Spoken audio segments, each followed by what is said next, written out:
Hindi cinema की सबसे खूबसूरत और बोल्ड एक्ट्रेसेस में से एक और टाइम मैगजीन पर फीचर होने वाली पहली बॉलीवुड एक्ट्रेस जिनकी जिंदगी के राज इतने दर्दनाक हैं जो शायद ही आप जानते हो। वे बहुत खूबसूरत थी। हर कोई उसे देखता तो बस एक टक देखता ही रह जाता। देखते ही देखते फिल्म इंडस्ट्री में सभी की चहेती बन गई और हिंदी सिनेमा की सबसे खूबसूरत और बोल्ड एक्ट्रेस में शुमार हो गई।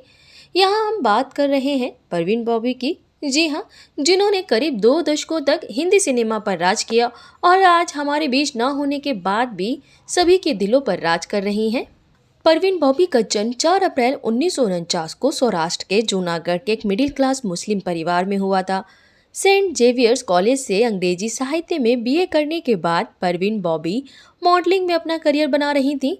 तभी परवीन की मुलाकात फिल्म निर्देशक B.R. इशारा से हुई।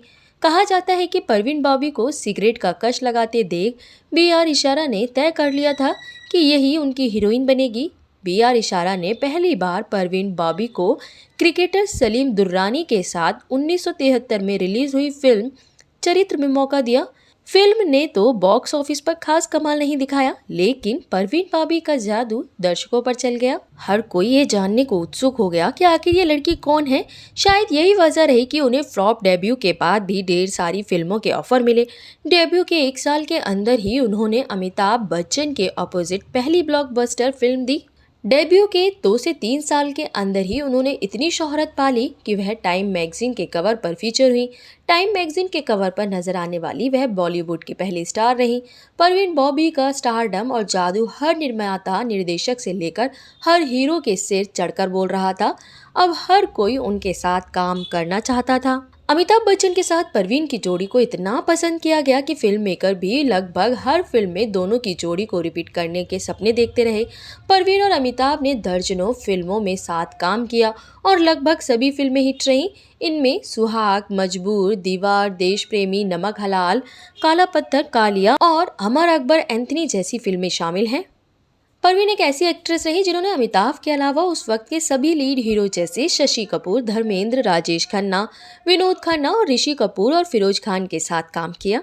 वहीं ये जानकर आपको हैरानी होगी कि 80 के दशक तक सब कुछ ठीक चल रहा था, लेकिन 1983 में परवीन को ना जाने क्या हुआ कि वे किसी को बताए बिना ही फिल्मों और इंडस्ट्री की चकाचौंध से गायब हो गई।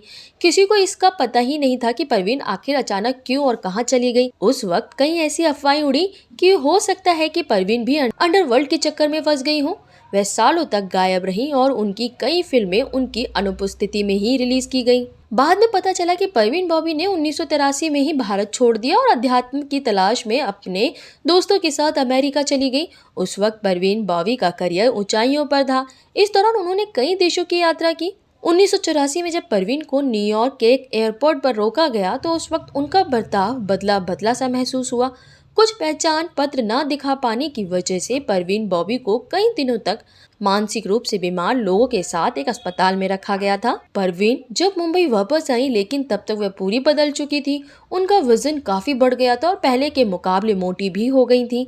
ऐसा कहा जाता है कि परवीन को सिजोफ्रेनिया था। अब इस मानसिक रोग के शिकार कब और कैसे हुई ये आज तक नहीं मालूम, पर ऐसा कहा जाता है कि दौलत और शोहरत के बावजूद परवीन अंदर से काफी अकेली थी और शायद यही उनके मानसिक रोग की वजह बनी। हालांकि परवीन ने कभी भी इसे स्वीकार नहीं किया और वे फिल्म इंडस्ट्री पर ही आरोप लगाती रही कि उनके साथ इंडस्ट्री से जुड़े लोग षड्यंत्र रचा रहे हैं और उनकी छवि खराब करने की कोशिश कर रहे हैं। कथित तौर पर अभिनेत्री का पहला अफेयर डैनी के साथ था। डैनी ने एक इंटरव्यू में बताया था कि उन्होंने तकरीबन 4 साल तक परवीन बॉबी को डेट किया था। हालांकि दोनों का रिश्ता ज्यादा लंबा नहीं चल पाया। डैनी के बाद परवीन की जिंदगी में कबीर बेदी आए। परवीन और कबीर 3 साल तक साथ रहे, लेकिन ये रिश्ता भी लंबा नहीं चल सका। टूटी हुई परवीन बॉबी को महेश भट्ट का सहारा मिला। ये वो दौर था जब अभिनेत्री बॉलीवुड में जाना पहचाना नाम थी और महेश भट्ट एक फ्लॉप फिल्म मेकर थे। कहा जाता है कि महेश के साथ रिलेशनशिप के दौरान ही परवीन बॉबी को पैरानाइड सिजोफ्रेनिया नामक मानसिक बीमारी हुई थी। वही महेश भट्ट ने एक इंटरव्यू में बताया था कि परवीन ने एक दिन उनके सामने एक शर्त रखी थी और ये शर्त थी महेश या तो मैं या तो फिर यूजी को चुने। वही महेश इस सवाल का जवाब दिए बिना वहां से निकल गए।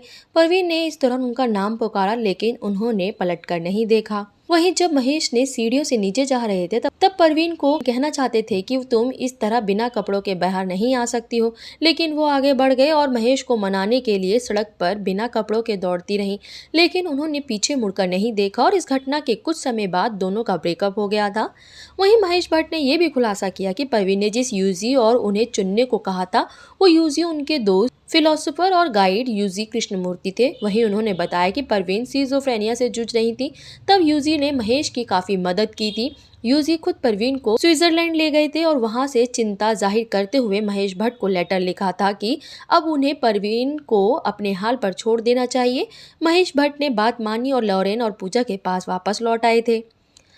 परवीन बॉबी की जिंदगी में अब अकेलापन और भी बढ़ता जा रहा था। फिल्म इंडस्ट्री से उन्होंने खुद को काट लिया था, लेकिन 1973 से 92 के बीच वह अखबारों से लेकर मैगजीन तक के लिए लिखती रही। मुंबई के अपने घर में वह अकेली रहती थी, किसी का कोई आना जाना नहीं था। जो उनके अपने थे उन्होंने भी परवीन बॉबी से कन्नी काटनी शुरू कर दी। शायद यही वजह थी कि जब 20 जनवरी 2005 को वह अपने फ्लैट में मृत मिली तो किसी को कुछ पता ही नहीं चला। जिस सोसाइटी में परवीन रहती थी वहां के सिक्योरिटी गार्ड ने जब देखा कि परवीन ने 3 दिनों से घर के बाहर रखा दूध और अखबार नहीं लिया है तो उसने पुलिस को खबर दी। मौत कैसे हुई नहीं पता, पर कहा जाता है कि परवीन को बाएं पैर में गैंग्रीन हो गया क्योंकि उन्हें डायबिटीज भी थी। बेड के पास एक व्हीलचेयर थी, कपड़े, दवाइयाँ, पेंटिंग यानी कमरे का हर सामान तितर बितर पड़ा था। हो सकता है कि वे अपने आखिरी दिनों में चलने फिरने में असमर्थ रही हों और व्हीलचेयर की जरूरत पड़ी हो। पोस्टमार्टम हुआ तो पता चला कि परवीन ने 3 दिन से कुछ नहीं खाया था, बस शराब पी और दवाइयाँ खाई। इसी तरह की खबरों के लिए बने रहें हमारे साथ। चैनल को सब्सक्राइब करना ना भूलें। बुलंद भारत।